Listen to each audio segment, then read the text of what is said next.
ಸಾಮಾನ್ಯವಾಗಿ ಡೆಂಗ್ಯೂ ಜ್ವರ ಹೆಚ್ಚಾಗಿ ಮಳೆಗಾಲದಲ್ಲೇ ಕಾಣಿಸ್ಕೊಳ್ಳೋದು. ಆ ರೋಗ ಕಾಣಿಸ್ಕೊಳ್ಳೋದು ಡೆಂಗಿ ಜ್ವರ. ಡೆಂಗ್ಯೂ ಅಂತಾರೆ, ಡೆಂಗಿ ಅಂತಲೂ ಅಂತ.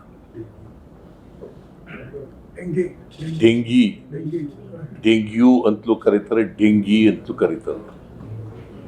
ಯಾವ್ದಾದ್ರು ಬರ್ಕೊಳ್ಳಿ, ಡೆಂಗ್ಯೂ ಅಂತಲೂ ಬರ್ಕೊಳ್ಳಿ, ಡೆಂಗಿ ಅಂತಲೂ ಬರ್ಕೊಳ್ಳಿ.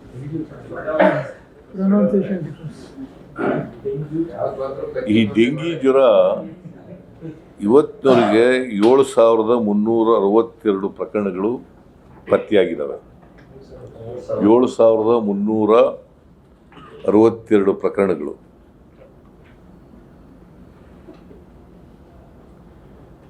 ಅದರಲ್ಲಿ ಪಾಸಿಟಿವ್ ಆಗಿರ್ತಕ್ಕಂಥದ್ದು, ಡೆಂಗಿ ಪಾಸಿಟಿವ್ ಆಗಿರ್ತಕ್ಕಂಥದ್ದು 703.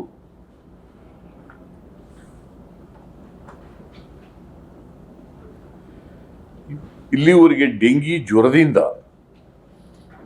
ಸತ್ತಿರೋರು 7 ಜನರು.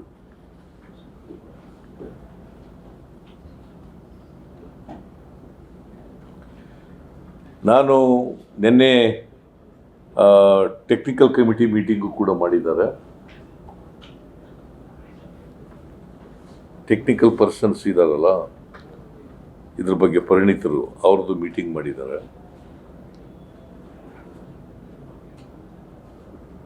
ನಾನೇ ಹೇಳಿದ್ದೆ ದಿನೇಶ್ ಗುಂಡೂರಾವ್ ಅವರಿಗೆ ಟೆಕ್ನಿಕಲ್ ಪರ್ಸನ್ಸ್ ಜೊತೆ ಮೀಟಿಂಗ್ ಮಾಡಿ ಅಂತ ಹೇಳಿದ್ದೆ. ಅವರು ಏನು ಸಲಹೆ ಕೊಡ್ತಾರೆ ಅದು ಮಾಡಬೇಕು ಅಂತ ಹೇಳಿದ್ದೀನಿ. ಒಂದು,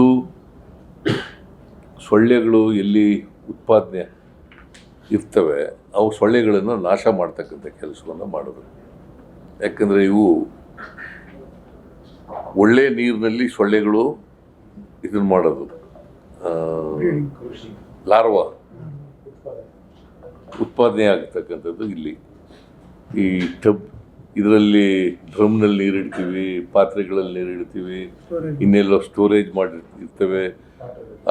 ಹಳ್ಳಗಳಲ್ಲಿ ನೀರು ನಿಂತಿರ್ತದೆ, ಅಲ್ಲಿ ಒಳ್ಳೆ ನೀರಿದ್ರೆ ಎಲ್ಲ ಕಡೆ ಮಾಡ್ತವೆ. ಈ ಸೊಳ್ಳೆ ಕಚ್ಚರದಿಂದ ಬರೋದು ಇವು. ಈ ರೋಗ ಸೊಳ್ಳೆ ಕಚ್ಚರದಿಂದ ಬರೋದು, ಒಬ್ರಿಂದ ಒಬ್ರಿಗೆ ಹರಡ್ತಕ್ಕಂಥ ರೋಗ ಅಲ್ಲ ಇದು.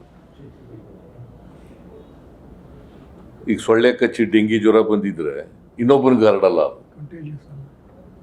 ಅದಕ್ಕೆ ನಾನು ಏನು ಹೇಳಿದ್ದೀನಿ ಅಂದರೆ, ಹೆಲ್ತ್ ಡಿಪಾರ್ಟ್ಮೆಂಟ್ನವರಿಗೆ ಪ್ರತಿ ಜಿಲ್ಲೆನಲ್ಲಿ ಒಂದು 10 ವಾರ್ಡ್ಸ್ನ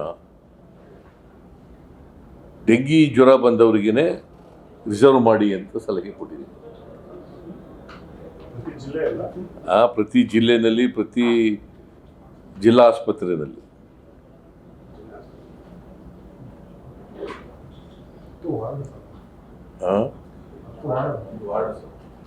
ವಾರ್ಡ್ ಅಲ್ಲಪ್ಪ, ಆಸ್ಪತ್ರೆಯಲ್ಲಿ ಒಂದು ವಾರ್ಡ್ನಲ್ಲಿ 10 ಬೆಡ್ಗಳನ್ನು ರಿಸರ್ವ್ ಮಾಡಬೇಕು ಅಂತ ಹೇಳಿದ್ದೀನಿ. ಇಡೀ ವಾರ್ಡ್ ಅಲ್ಲ, 10 ಬೆಡ್ಗಳು. ಯಾಕಂದರೆ ಒಂದೇ ವಾರ್ಡ್ನಲ್ಲಿ ಬಂದವ್ರನ್ನೆಲ್ಲ ಹಾಕ್ಬೋದು. ಯಾಕಂದರೆ ಇದು ಒಬ್ಬರಿಂದ ಒಬ್ರಿಗೆ ಹರಡೋ ರೋಗ ಅಲ್ಲ ಇದು.